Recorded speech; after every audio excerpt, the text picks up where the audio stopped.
ఉన్న బంగారాన్ని విడిపించి ఆ రోజు ఆన్లైన్ రేటుకే మేము కొంటాం. Sharma gold company. నమస్కారం, నేను మీ జాహ్నవి. అందరూ బాగున్నారు కదా? బాగుంటారని మనస్ఫూర్తిగా కోరుకుంటూ మరి సూక్ష్మంలో మోక్షం ఈ ప్రత్యేక కార్యక్రమం ద్వారా మనకున్నటువంటి ప్రతి సమస్యకి సరికొత్త సొల్యూషన్స్ మనకు అందించడం కోసం మనతో ఉన్నారు ప్రముఖ జ్యోతిష్య వాస్తు పండితులు, జ్యోతిష్య వాస్తు శిక్షణ నిపుణులు, లలిత ఉపాసకులు బ్రహ్మశ్రీ నానాజీ పట్నాయక్ గురువు గారు. మాట్లాడేద్దాం. నమస్కారం గురుగారు. శ్రీమాత్రే నమః. అయితే గురుగారు, క్రితం వీడియోలో మనకొచ్చే సమస్యలకి, ఇబ్బందులకి జాతకము, వాస్తులో ఎలాంటి మార్పులు చేసుకోవాలి, వేటి వల్ల అనేది చెప్పారు కదా.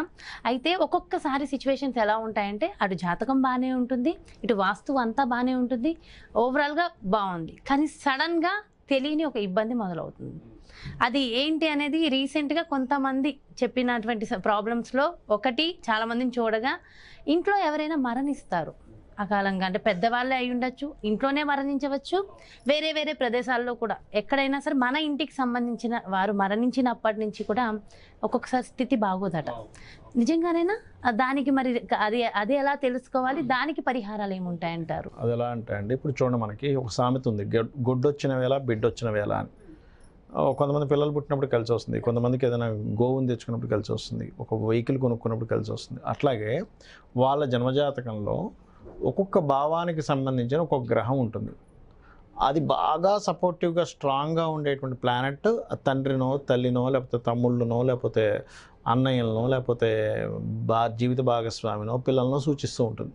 అలాంటప్పుడు ఏమవుతుందంటే ఆ పర్టికులర్ వ్యక్తి కనుక ఇంట్లో మరణించినప్పుడు, అది కూడా కొన్ని శాంతి నక్షత్రాలు అంటారు, అలా శాంతి నక్షత్రాల్లో మరణించినప్పుడు వాళ్ళకి దానికి సంబంధించి చేసుకోనప్పుడు వాళ్ళకి ఇబ్బంది అనేటువంటిది వస్తుంది.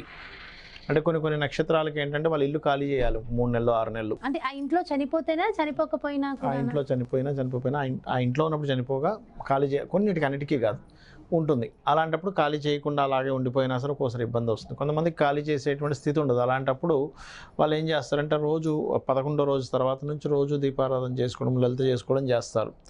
దానివల్ల కొంతవరకు ప్రాబ్లం తగ్గుతుంది. అయితే ఇక్కడ ఏంటంటే వాళ్ళ పర్సనల్ చార్ట్లో పర్టికులర్గా 9వ స్థానాధిపతి బాగా బలంగా ఉన్నాడు అనుకోండి, మంచి స్థితిలో ఉన్నాడు, రవి మంచి స్థితిలో ఉన్నాడు, ఎగ్జాల్ట్ పొజిషన్లో, మంచి ఓన్ హౌస్లోనే ఇక్కడ ఉన్నాడు. అప్పుడు ఆ వ్యక్తికి మరణం జరిగింది అనుకుందాం, ప్రమాదవశాత్తు ఏదో, అక్కడ నుంచి వీళ్ళ పర్సనల్ చార్ట్లో ఉండేటువంటి సన్ ఎఫెక్ట్ అయినట్టు అక్కడ అర్థం.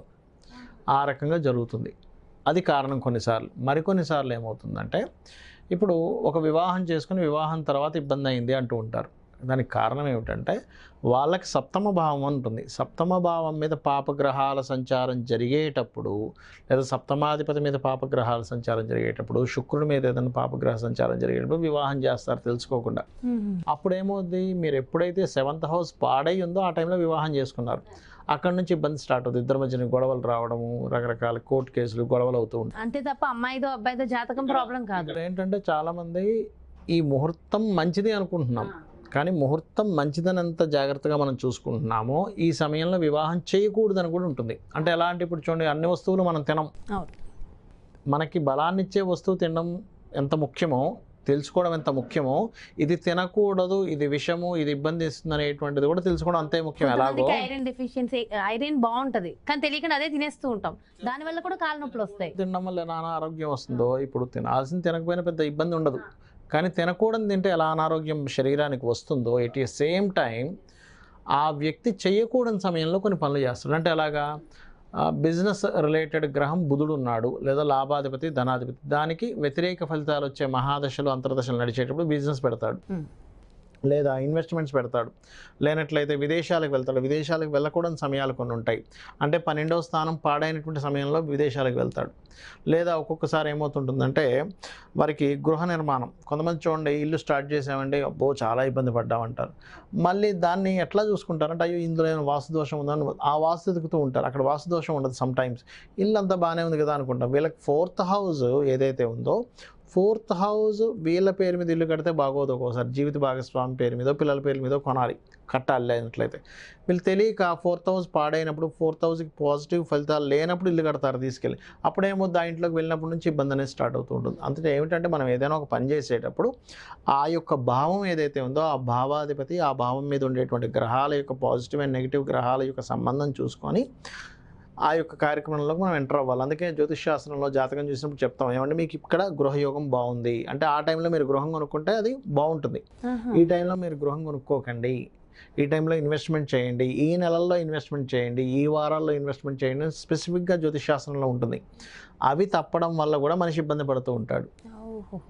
అబ్బా, ఈ పాయింట్ నిజంగా ఎవరు అంత ఊహించరు. ఉంటుంది, జ్యోతిష్ శాస్త్రంలో ఉంటుంది, పక్కాగా ఉంటుంది.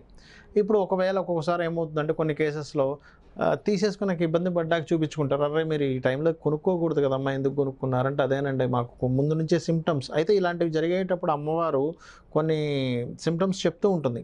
అంటే ఆ ఇల్లు ఆ రిజిస్ట్రేషన్కి వెళ్ళేటప్పుడు ఏదో టైర్ పంచర్ అవ్వడమనో, లేకపోతే కాలుకి ఏదో దెబ్బ తగలడమనో, లేకపోతే ఫోను వెనక్కి రమ్మని ఫోన్ రావడమో, బయలుదేరేటప్పుడు ఇంట్లో వాళ్ళు వెనక్కి వెళ్ళడం, ఇట్లాంటివన్నీ అమ్మవారి ప్రకృతి రూపంలో మనం ఆపడానికి ట్రై చేస్తూ ఉంటుంది. కానీ మనం పట్టించుకోం వాటిని కొన్నిసార్లు. వాటిని మనం క్లీన్గా అబ్జర్వ్ చేసి అర్థం చేసుకుంటే అది మనం ముందుగానే ప్రకృతి చెప్తుందండి. ప్రకృతి ఖచ్చితంగా చెప్తుంది, వాళ్ళు ఎటువంటి సందేహం లేదు. సో కాకపోతే అది మనం అబ్జర్వ్ చేసుకోవాలి. అబ్జర్వ్ చేసి మీ గ్రహం ఏదైతే బలంగా ఉందో ఆ బలంగా ఉన్నటువంటి గ్రహానికి సంబంధించిన కారకత్వం ఏదైనా మీరు కోల్పోతే దాన్ని ఫుల్ఫిల్ చేయగలగాలి మీరు. అంటే సన్ రిలేటెడ్ ఏదైనా అయింది, ఇప్పుడు తండ్రి గారు ఏదో అయ్యారు, ఆ ఇంటికి మెయిన్ ఆధారం ఆయనే పిల్లరు, అప్పుడు మీరు ఏం చేయాలి, దాని ఆల్టర్నేట్గా మీ జన్మజాతకంలో ఆ బలాన్ని మీరు కోల్పోయారు కాబట్టి సూర్య నమస్కారాలు చేయాలి ఎక్కువగా. లేదా తల్లిగారికి ఏదో అయింది, ఆవిడే మొత్తం చూసుకునేది, పాపం ఆవిడ లేనప్పుడు ఒక మనసు ఒక రకమైన దీంట్లోకి వెళ్ళిపోతుంది. తల్లి పోవడం అంటే మామూలు విషయం కాదు, చాలా ఎమోషన్తో కూడుకున్నటువంటి ప్రతి జీవికి కూడా. అలాంటప్పుడు ఏంటి, అమ్మవారిని ఆరాధిస్తూ చంద్ర ఆరాధన చేస్తే మీరు ఆ డిప్రెషన్ అంటే ఆ యొక్క డిసప్పాయింట్మెంట్, ఆ డిప్రెషన్ నుంచి బయటకు వస్తారు. మీరు బయటకు వచ్చి మీరు ఆ చంద్ర బలం అనేది పెరుగుతుంది. లేకపోతే ఏమవుతుందంటే నేను చాలా కేసెస్ చూసాను, ఒక అతను ఇట్లాగే వాళ్ళ మదర్ ఉన్నంతసేపు చాలా అద్భుతంగా ఉండేది అన్న లైఫ్. వాళ్ళ మదర్ సడన్గా అనుకోకుండా స్ట్రోక్ వచ్చి చనిపోయారు. అక్కడి నుంచి ఈయన చాట్లో చంద్రుడే బాగున్నాడు అన్ని గ్రహాల కంటే కూడా. ఆ ఉన్న ఒక్క బలం ఉన్న గ్రహం కాస్త ఆ కారకత్వం కోల్పోవడం వల్ల ఆయన డిప్రెస్ అయిపోయి ఇంకా నేనేం చేయలేనన్న స్థితిలోకి వెళ్ళిపోయాడు. అప్పుడు మరలా అతను నా దగ్గరికి తీసుకొచ్చినప్పుడు నేనేం చెప్పానంటే, లేదు బాబు అట్లా కాదు, నువ్వు మెడిటేషన్ చేయి. మెడిటేషన్ చేస్తే మెయిన్గా ఏమవుతుందంటే ఈ ప్రాణాయామంతో మెడిటేషన్ చేస్తారు చూసారా, వాళ్ళు కర్మకు అతీతంగా వెళ్తారు. కర్మ వాళ్ళని పట్టుకోలేదు మెడిటేషన్ చేసేవాడు, గుర్తుపెట్టుకోండి. అది పనిచేస్తుంది. ముఖ్యంగా ప్రాణాయామంతో మంత్రంతో సహా చేస్తే కనుక, ఉట్టి మెడిటేషన్ కాదు, ప్రాణాయామం చేస్తే ఏదైనా ఒక మంత్రం తీసుకున్నారు, కర్మ మిమ్మల్ని ఏం చేయలేదు. ముఖ్యంగా అందులో అనాకలిత సాదృశ్య చుబుక శ్రీ విరాజితాయే నమః చేసుకోవడం కానీ, లేకపోతే సహస్రారాంబుజారూఢ సుధాసారాభి వర్షిణి కానీ చేసినట్లయితే ఖచ్చితంగా మీ కర్మ అక్కడే దగ్ధమైపోతుంది. మళ్ళీ ప్రత్యేకంగా మిమ్మల్ని కర్మ వెంటాడడము, ఏదో పనులు చేస్తున్నప్పుడు ఇంకోటి ఏదో అవ్వడం అనేటువంటిది జరగదు. ఓకే, సో ఓవరాల్గా మనకు వచ్చిన సమస్యకి పరిష్కారం కూడా మనం చేసుకునే మంత్రం ద్వారా కూడా మనం సొల్యూషన్ తీసుకోవచ్చు. ఇంకా అసలు నేను లైఫ్లో ఎంజాయ్మెంటే చూడలేదు, నేను ఖచ్చితంగా నా లైఫ్లో నేను ఎప్పటికైనా సరే నేను నా సక్సెస్ రావాలి, ఎంజాయ్మెంట్ చూడాలంటే లలిత సహస్రనామాల్లో ఒక నామం ఉంటుంది, ఓం ఇంద్రగోప పరిక్షిప్త స్మరతూనాభజంగికాయ నమః. 100% అది సక్సెస్ ఇస్తుంది, అందులో డౌట్ లేదు. ఓకే, సో ఈ మంత్రం కూడా ప్రతి ఒక్కళ్ళకి సక్సెస్ని ఇస్తుంది. అండ్ చాలా చాలా డీటెయిల్డ్ ఇన్ఫర్మేషన్ ఇచ్చారు గురుగారు. Thank you so much. నమస్కారం. శ్రీమాత్రే నమః. చూసారు కదండి, మరి ఇది అంటే మన జాతకము, అటు వాస్తు, ఇవి మాత్రమే కాకుండా వాటితో పాటు ఇంకా అయినా సరే అన్నీ బాగున్నా సరే మనకి సమస్యలు వస్తున్నాయి. సమస్యల వలయంలో కొట్టుమిట్టాడుతున్న మన క్రమంలో మనకి రీసెంట్గా జరిగిన సిచ్యువేషన్స్ ఏంటి, వాటి నుంచి మనం ఎలా పరిష్కారాన్ని తీసుకోవాలి, అసలు ఏంటి ఎలా తెలుసుకోవాలి, మన మీద మనం ఒక ఎనాలిసిస్ ఎలా చేయాలి, so detailed information Guruji explain చేశారు కదా. సో డెఫినెట్గా ఇవన్నీ కూడా ఫాలో అయిపోతే అందరి జీవితాలు బాగుంటాయి. మరో ప్రత్యేకమైన కార్యక్రమంతో మళ్ళీ మీ ముందుకు వచ్చేస్తాను. మరి అలాగే మీ యొక్క జాతకానికి సంబంధించి కానీ, లేదంటే మీ ఇంటి వ్యాపార వాస్తుకు సంబంధించి కానీ గురువు గారిని సంప్రదించాలి, అపాయింట్మెంట్ కావాలి అనుకుంటే వెంటనే క్రింద డిస్ప్లే అవుతున్నటువంటి నెంబర్స్కి కాల్ చేయండి, అపాయింట్మెంట్ తీసుకోండి. నమస్తే. శ్రీమాత్రే నమః.